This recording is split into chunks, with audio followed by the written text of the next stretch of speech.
شهر رمضان الذي انزل فيه القرآن زمانہ آج بھی قرآن سے ہی فیض پائے گا، مٹے گی ظلمت شب اور ستارہ جگمگائے گا۔ قرآن کریم کامیابی کی شاہ کلید ہے، یہ دائمی منشور اور دستور حیات ہے۔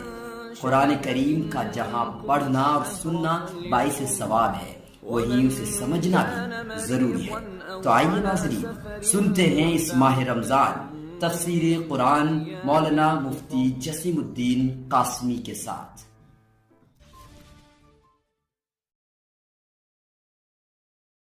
اعوذ باللہ من الشیطان الرجیم، بسم اللہ الرحمن الرحیم۔ وَلَوْ أَنَّنَا نَزَّلْنَا إِلَيْهِمُ الْمَلَائِكَةَ وَكَلَّمَهُمُ الْمَوْتَ إِلَى آخِرِهِ۔ کل 7ویں پارے کی تفسیر بیان ہوئی تھی، آج 8ویں پارے کی تفسیر بیان ہوگی۔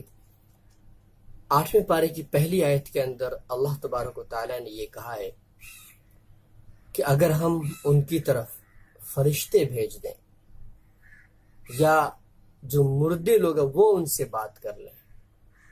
یہ دراصل اللہ تبارک و تعالیٰ نے کفار کے طرح طرح کے اعتراضات اور طرح طرح کے مطالبے پر کیا کہ اللہ کے رسول صلی اللہ علیہ وسلم جب انہیں دین کی دعوت دیتے اور یہ بتاتے کہ میں اللہ کا رسول ہوں اور قرآن اللہ کی کتاب ہے، تو ان میں سے کوئی کہتا کہ آپ کیسے اللہ کے نبی ہیں، اللہ کو اگر نبی بنا کر بھیجنا ہوتا تو فرشتوں کو بھیج دیتے۔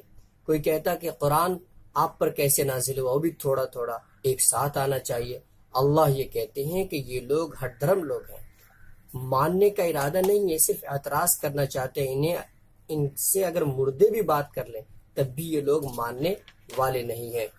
اسی طریقے سے آگے اللہ تبارک و تعالیٰ نے یہ فرمایا کہ آیت 115 کے اندر، اور تمہارے رب کا کلام سچائی اور انصاف میں کامل ہے اور اس کی باتوں کو کوئی بدلنے والا نہیں۔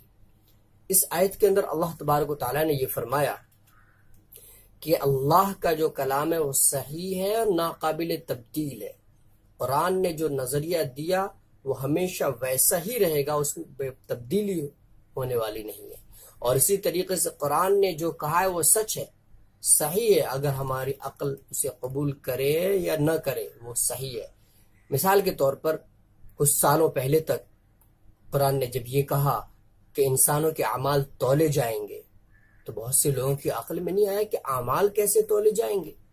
لیکن جب سائنس نے ترقی کی اور دنیا نے دیکھ لیا کہ انسان کے بدن کے اندر موجود حرارت، ٹیمپریچر اور بخار کو جب ناپا جا سکتا ہے، ہواؤں کی رفتار کو جب ناپا جا سکتا ہے، کلک کر کے سبسکرائب کریں ملت ٹائمز کا یوٹیوب چینل اور ضرور دبائیں بیل آئیکن تاکہ مل سکے ہر ویڈیو کا نوٹیفیکیشن۔ موسم کی گرمی اور سردی کو جب ناپا جا سکتا ہے تو پھر اعمال کیسے نہیں تولے اور ناپے جا سکتے؟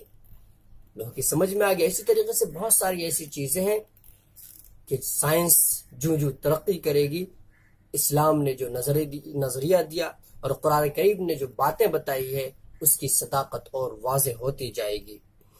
اسی طریقے سے آگے اللہ تبارک و تعالیٰ نے فرمایا کہ شیطان صفت انسان کی ملمہ سازی و شیطانی وساوس کے دھوکے میں ایک سچا مسلمان کو نہیں آنا چاہیے، اور سچا مسلمان آتا بھی نہیں۔ بہت سے لوگ اور شیطان خود بری چیزوں کو اچھا کر کے خوشنما کر کے پیش کرتا ہے انسان کے سامنے، لیکن انسان کے دل میں اگر اللہ کا خوف ہو اور اس کا عقیدہ اگر پختہ ہو کہ کامیابی تو صرف اور صرف اللہ کے دین میں ہے، تو پھر وہ ان وساوس کے چکر میں نہیں پڑتا۔ آگے اللہ تبارک و تعالیٰ نے آیت 116 کے اندر یہ نظریہ دیا کہ اکثریت جس پر قائم ہو، میجورٹی جس پر ہو قائم ہو، یہ ضروری نہیں کہ وہ حق ہو بہت سے، بلکہ آج بھی اکثریت جو ہے وہ ایسے لوگوں کے جو اللہ کی نافرمان ہے۔ صحیح راستہ تو وہ ہے جو اللہ نے دکھایا ہے اور قرآن کریم اور احادیث کے ذریعے اسلام نے ہمیں دیا ہے۔ آگے اللہ تبارک و تعالیٰ نے جانوروں کے تعلق سے فرمایا کہ کون سے جانور ہمارے لیے حلال ہوتے ہیں۔ وہ جانور جسے اللہ کے نام پر ذبح کیا گیا ہو، وہ حلال ہوتا ہے. لہذا جسے دوسرے لوگوں نے ذبح کیا ہو یا اللہ کا نام نہ لے کر ذبح کیا گیا ہو تو وہ حرام ہو جاتا ہے. اس لیے ہم جب باہر ہوں، خاص کے ایسے علاقے میں ہوٹل وغیرہ میں کھانا کھانے کی نوبت آئے، یا پھر ہم ایروپلین ٹرین کے اندر اگر ہم کھانا وغیرہ کھائیں تو جو نان ویج ہیں اس کو کھانے سے اعتراض کریں. صرف انڈا اور مچھلی یہ دونوں چیزیں ہم نان ویج میں کھا سکتے ہیں. باقی چیزوں سے احتراز کرنا ہوگا کہ نہ جانے کہاں سے گوشت لایا، کس نے ذبح کیا اور نہیں کیا. اس لیے کہ غیر اللہ کا ذبح کردہ اور غیر قوم کا ذبح کردہ گوشت حرام ہے.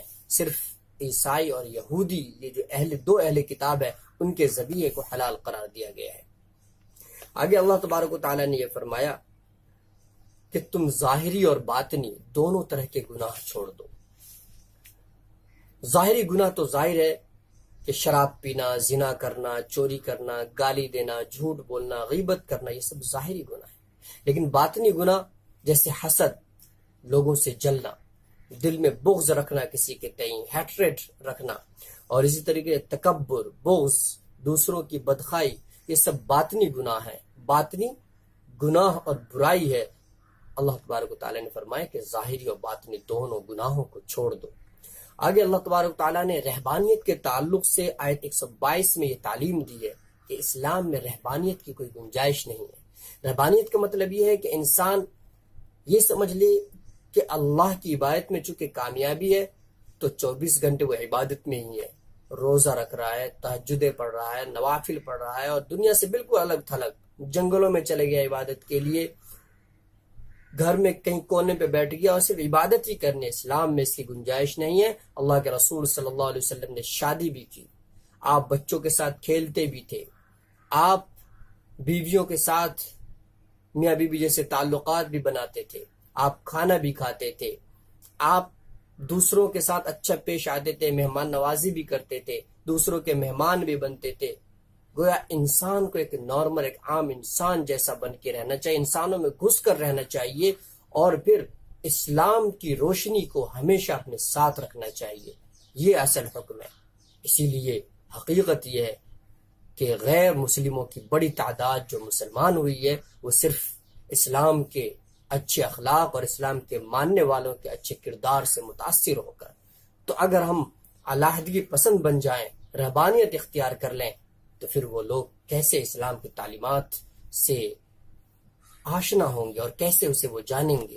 اسی لیے جیسا کہ یہودی کرسچن لوگوں کے اندر خاص طور پر، اور اسی طریقے سے ہندوؤں کے یہاں ہے کہ شادی نہیں کرنی ہے، دنیا سے الگ ہو جانا ہے، صرف پوجا پاٹ ہی کرنا ہے، ان چیزوں کی شریعت میں کوئی گنجائش نہیں. آگے اللہ تبارک و تعالی نے یہ فرمایا آیت 128 کے اندر کہ حشر کے میدان میں انسان اپنی غلطی کا اعتراف کریں گے کہ ہم دنیا میں شیطان کی اتباع کر کے خوش ہوتے رہے، جبکہ شیطان ہمیں گمراہ کر کے وہ خوش ہوتا رہا. آگے ظالموں کی ایک سزا یہ بتلائی گئی ہے کہ اس پر دوسرے ظالم کو مسلط کر دیا جاتا ہے. تو آدمی جب ظلم کرتا ہے کسی پر تو آخرت میں تو اس کو سزا ملے گی ہی، لیکن دنیا کے بھی اندر بھی اللہ تبارک و تعالیٰ ایسی سزا دیتے ہیں ظالموں پر کہ اس پر کوئی دوسرا ظالم کو مسلط کر دیتے جو اس پر ظلم کرتا ہے. آگے اللہ تبارک و تعالیٰ نے فرمایا کہ مشرکین جو تھے بہت ہی عجیب و غریب عقائد رکھتے تھے. ان کے غلط عقائد کے متعلق فرمایا یہ سب بیہودہ اور بیکار رسمیں ہیں اور ان کا دین و مذہب سے کوئی تعلق نہیں ہے. آیت 136 اور 144 تک عرب کے انہی غلط عقائد کا تذکرہ ہے.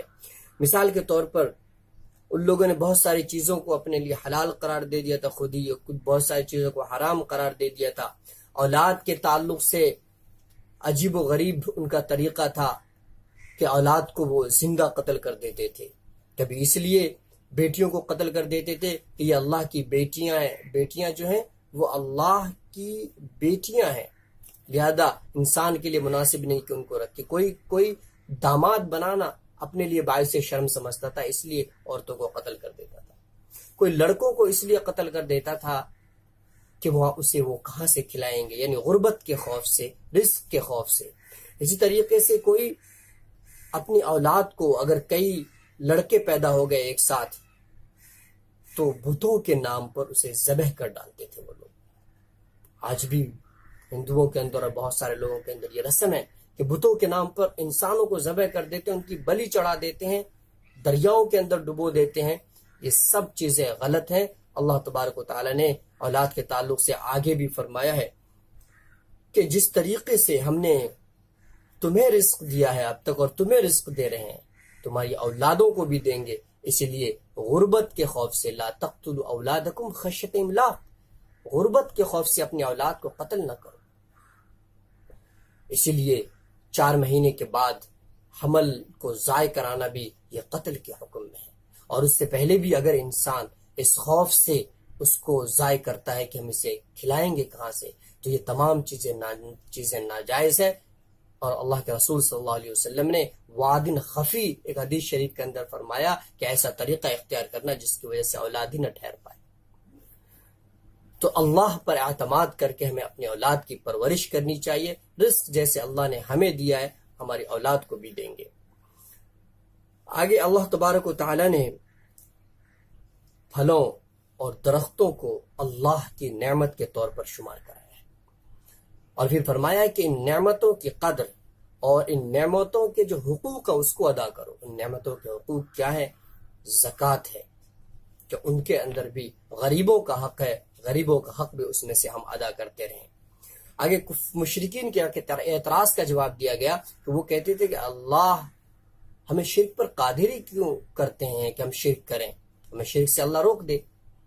تو اللہ یہ فرماتے ہیں گویا کہ یہ دنیا جو ہے دارالامتحان ہے، یہاں یہ دنیا تو پیدا اس لیے کی گئی ہے تاکہ یہاں پر انسان کو پیدا کیا جائے۔ وَهَدَيْنَاهُ النَّجْدَيْنِ، پھر اللہ نے ان کو دونوں راستے بتا دیے کہ یہ صحیح راستہ، یہ غلط راستہ، پھر اختیار دے دیا گیا، چوائس دے دیا گیا کہ جسے تم چاہو اختیار کرو۔ عقل دے دی گئی انسان کو، انسان اگر صحیح راستے پہ چلے گا تو وہ کامیاب ہوگا، آخرت میں سرخرو ہوگا، برے راستے پہ چلے گا تو عذاب اور سخت عذاب سے اس کو گزرنا پڑے گا۔ آگے آیت 160 کے اندر، سورہ انعام کی آیت 160 کے اندر اللہ تبارک تعالیٰ نے یہ فرمایا کہ انسان جب کوئی نیکی کرتا ہے تو اللہ تبارک و تعالیٰ 10 گنا اس کا اجر دیتے ہیں، لیکن جب گناہ کوئی برائی کرتا ہے تو اللہ تبارک و تعالیٰ اس گناہ اور اس برائی کا بدلہ 10 گنا نہیں بلکہ صرف 1 گناہ، یعنی صرف 1 برائی کی 1 سزا دیتے ہیں، اور 1 بدلہ اس کا دیا جائے گا۔ یہ اللہ چونکہ ارحم الراحمین ہے تو اپنی طرف سے فضل اور رحم ہے ان کا۔ اسی طریقے سے اللہ تبارک و تعالیٰ نے آگے فرمایا کہ اے پیغمبر کہہ دو کہ میرے پروردگار نے مجھے ایک سیدھے راستے پر لگا دیا جو کجی سے پاک ہے، ابراہیم کا دین ہے، یعنی اسلام جو ہے بالکل کجی سے پاک، افراط و تفرید سے پاک، ایک معتدل راہ زندگی ہے۔ اس کے بعد اللہ تبارک و تعالیٰ نے اس سورۃ کے آخر میں یہ فرمایا کہ انسان کو اللہ تبارک و تعالیٰ مختلف حالات میں، مختلف سچویشنز میں رکھتا ہے تاکہ اسے آزمائے۔ کسی کو بڑے عہدے دیتا ہے، کسی کو غریب رکھتا ہے، کسی کو مالدار بناتا ہے، کسی کو فقر میں رکھتا ہے، تاکہ مالدار کیا مالداری میں آ کر اللہ کا شکر ادا کرتا ہے یا پھر تکبر کر کے انسانوں پہ ظلم کرتا ہے، یہ اللہ دیکھنا چاہتا ہے۔ غریب غربت میں رہ کر اللہ کے حکم کی پابندی کرتا ہے، یہ ہمیشہ اللہ کے شکوہ کرتا ہے اور اللہ کے احکام کو توڑتا ہے، تو اللہ الگ الگ سچویشن میں، حالات میں لوگوں کو رکھ کے آزمانا چاہتے ہیں۔ اس کے بعد سورہ انفال شروع ہوتی ہے، سورہ اعراف شروع ہوتی ہے۔ یہ سورت مکی ہے اور اس میں 206 آیتیں ہیں۔ اس کا نام اعراف اس لیے رکھا گیا کہ اس سورت کے اندر اعراف کا تذکرہ ہے۔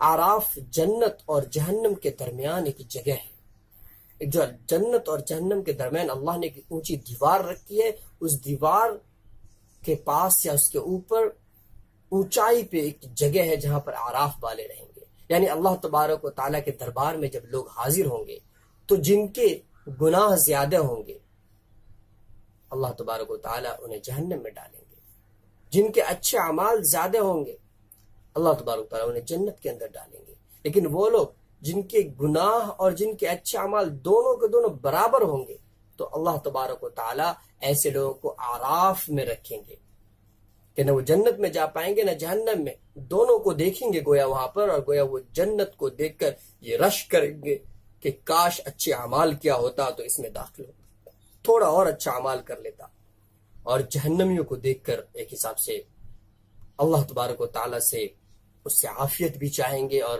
اللہ کا شکر بھی ادا کریں گے کہ کم سے کم اتنا تو کر لیا اچھے اعمال کے اس میں نہ جا سکا۔ پھر اللہ تبارک و تعالیٰ اپنے فضل سے ہی انہیں جنت میں لائیں گے۔ اس کے بعد آگے لباس کے تعلق سے آیت 26 کے اندر اللہ تبارک و تعالیٰ نے فرمایا ہے کہ لباس کے دو مقاصد ہیں، ایک مقصد تو جو ہے ستر کو چھپانا، اور دوسرا مقصد ہے خوشنمائی حاصل کرنا، زینت حاصل کرنا۔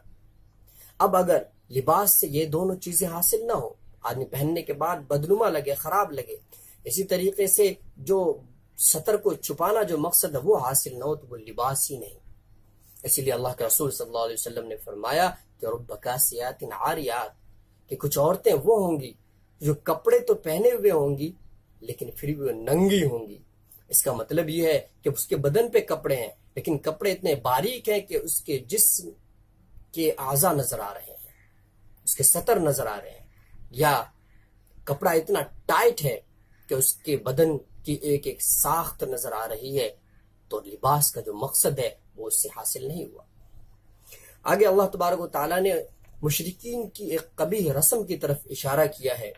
آیت 26 سے 32 تک اہل عرب کی قبیح رسم کی منظر کشی کی اللہ تبارک و تعالیٰ نے۔ دراصل جو قبیلے بیت اللہ کی حفاظت کرتے تھے اور ان کی نگہبانی کرتے تھے انہیں حمص کہا جاتا تھا، جیسے قریش وغیرہ۔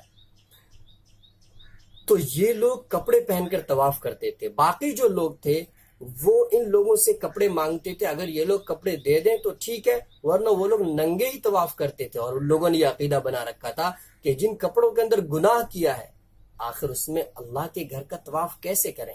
اللہ تبارک و تعالیٰ نے مشرکین اور کفار کے اس عقیدے کو باطل قرار دیا کہ یہ بالکل غلط عقیدہ ہے، کپڑوں میں کیسے گناہ گھس گیا؟ انسان اگر گناہ کرتا تو اس کی ذات میں اس کی برائی ہے، اور ننگا ہونا، بدل کھولنا، سطر کھولنا یہ گناہ ہے۔ اسی لیے اس سے پہلے جو اللہ تبارک و تعالیٰ نے اچھے کپڑے کے تعلق سے فرمایا کہ کپڑے کا مقصد یہ ہے کہ سطر چھپے اور زینت حاصل ہو، لہذا اس کفار و مشرکین کے غلط عقیدے اور غلط طرز عمل کی مذمت کی گئی ہے۔ آگے اللہ تبارک و تعالیٰ نے آیت 38 میں فرمایا کہ جب دوزخیوں کو جہنم میں ڈالا جائے گا تو جن لوگوں نے انہیں گمراہ کیا ان کے بارے میں وہ کہیں گے کہ ان پر لعنت ہو، اے رب انہیں دوگنا عذاب دیجیے۔ اور آیت 43 میں ارشاد ہے کہ جنت میں کسی سے حسد نہیں ہوگا۔ ظاہر سی بات ہے حسد ایک بیماری ہے، اور جنت میں انسان جب داخل ہوگا تو تمام بیماریوں سے وہ پاک ہوگا۔ اسی طریقے سے آگے اللہ تبارک و تعالیٰ نے یہ فرمایا ہے کہ 6 دنوں میں زمین و آسمان کو اللہ تبارک و تعالیٰ نے پیدا کیا۔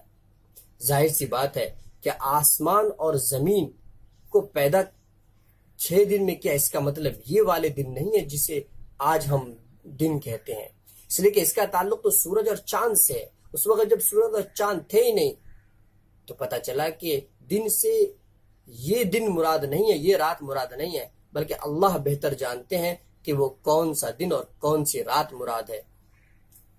ہمیں تو اس کے اندر یہ سبق دیا گیا ہے کہ ہم زندگی کے اندر کوئی بھی کام کریں تو جلد بازی کے بجائے اطمینان اور وقار کے ساتھ کام کو اچھے طریقے سے کریں۔ پرفیکشن مقصود ہے، جلد بازی کے اندر بہت زیادہ کام کرنا یہ مقصود نہیں، بلکہ اچھے کام کریں اور وقت دے کر کام کریں۔ اس بات کی طرف اللہ تبارک و تعالیٰ نے کوئی اشارہ فرمایا ہے اس کے اندر۔ آیت 55 میں ارشاد ہے تم اپنے پروردگار کو عاجزی کے ساتھ چپکے پکارا کرو، یقیناً وہ حد سے گزرنے والوں کو پسند نہیں کرتا۔ یعنی دعا کا ایک طریقہ اللہ تبارک و تعالیٰ نے بتایا کہ بہترین طریقہ دعا کا یہ ہے کہ جب ہم اللہ کے سامنے ہاتھ اٹھائیں تو بالکل عاجزی کے ساتھ اپنے آپ کو اللہ کے سامنے بالکل سپرد کر دیں کہ اللہ ہم تو تیرے بندے ہیں اور بہت ہی عاجزی کے ساتھ اللہ تبارک تعالیٰ سے رو رو کر دعا کریں. یہ اللہ تبارک تعالیٰ نے فرمایا کہ عاجزی کے ساتھ دعا کرنی چاہیے، آہستہ آہستہ. آگے اللہ تبارک تعالیٰ نے مختلف قدیم اقوام عالم کا تذکرہ کیا ہے. مثال کے طور پر حضرت نوح علیہ السلام کا تذکرہ کیا ہے. حضرت نوح علیہ السلام نے 950 سال تک اپنی قوم کو دین کی دعوت دی، لیکن اس کے باوجود اکثر لوگوں نے نہیں مانا. تو اللہ تبارک و تعالیٰ نے حکم دیا کہ ایک کشتی بنائے، اور پھر جن لوگوں نے ایمان قبول کیا تھا حضرت نوح علیہ السلام کو حکم ہوا کہ ان کو لے کر اس کشتی میں سوار ہو جائیں. اور پھر اللہ تبارک و تعالیٰ نے سیلاب کی شکل میں، طوفان کی شکل میں اللہ تبارک و تعالیٰ نے عذاب بھیجا اور تمام کے تمام لوگ غرق ہو گئے. پھر اس کے بعد اللہ تبارک و تعالیٰ نے آیت 72 کے اندر قوم عاد کا تذکرہ کیا ہے. قوم عاد جسم و جثے کے اعتبار سے کافی بھاری بھرکم تھے، اور حضرت ہود علیہ السلام نے ان کو سمجھایا لیکن وہ لوگ نہیں مانے. تو اللہ تبارک و تعالیٰ نے آخرکار آندھی کی شکل میں عذاب بھیج کر انہیں ہلاک کیا ہے.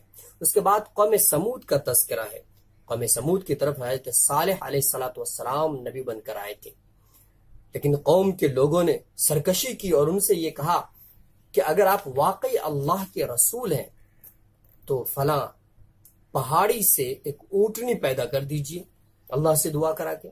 اللہ تبارک و تعالیٰ سے دعا کی اور اللہ تبارک و تعالیٰ نے واقعی پہاڑی سے اونٹنی پیدا کر دی. لیکن ان لوگوں نے آگے یہ سرکشی کی، یہ ظلم کیا کہ اللہ کی اونٹنی کو قتل کر ڈالا. اس کے نتیجے میں اللہ تبارک و تعالیٰ نے زلزلہ بھیج کر زلزلے کے عذاب سے ان لوگوں کو ہلاک کر دیا. اس کے بعد آیت 84 میں قوم لوط کا تذکرہ ہے. یہ لوگ ہم جنس پرستی کی برائی میں مبتلا تھے. مردوں کے ساتھ یہ لوگ شہوت پوری کرتے تھے، ہومو سیکسولیٹی کے اندر یہ لوگ مبتلا تھے. اللہ تبارک و تعالیٰ نے حضرت لوط علیہ السلام کو ان کے پاس بھیجا تھا، اور اللہ تبارک و تعالیٰ نے ان پر بارش برسا کر پتھروں کی ان کی بستی کو الٹ دیا. آج بھی ڈیڈ سی کے نام سے وہ مقام موجود ہے. ان کے بارے میں مورخین کا کہنا ہے کہ یہی وہ مقام ہے جہاں پر قوم لوط کی بستی کو اللہ تبارک و تعالیٰ نے پلٹ دیا تھا. اس علاقے کو سڈوم عربی کے اندر اور انگلش کے اندر سڈوم کہا جاتا ہے. اسی لیے یہ جو مردوں کے ساتھ برائی کرنے یعنی بدکاری کی جو برائی ہے اس کو انگلش کے اندر سوڈومی کہا جاتا ہے، اس لیے کہ اسی علاقے میں یہ لوگ اب بستے تھے غالباً، اسی لیے اس کو یہ نام دیا گیا ہے. اس کے بعد حضرت شعیب علیہ السلام کے قوم کا تذکرہ ہے جس کا اکثر حصہ 9ویں پارے کے اندر مذکور ہے. اللہ تبارک و تعالی ہمیں قرآن کریم پر عمل کرنے اور قرآن کریم کو سمجھنے کی توفیق عطا فرمائے. صدق اللہ العظیم. کلک کر کے سبسکرائب کریں ملت ٹائمز کا یوٹیوب چینل اور ضرور دبائیں بیل آئیکن تاکہ مل سکے ہر ویڈیو کا نوٹیفیکیشن. حب سنت یا الہی حب قرآن دے مجھے، نعمت دارائن عالی نور ایمان دے مجھے. کام میرا زندگی بھر خدمت قرآن ہو، فہم قرآن دے الہی نور عرفان دے مجھے. ناظرین، تفسیر قرآن کا یہ پروگرام آپ سن رہے تھے ملت ٹائمز کے یوٹیوب چینل پر. روزانہ تراویح میں پڑھے جانے والے قرآن کی مختصر تفسیر آپ سے بیان کر رہے ہیں مرکز المعارف ایجوکیشن ریسرچ سینٹر کے استاذ مولانا مفتی جسیم الدین قاسمی.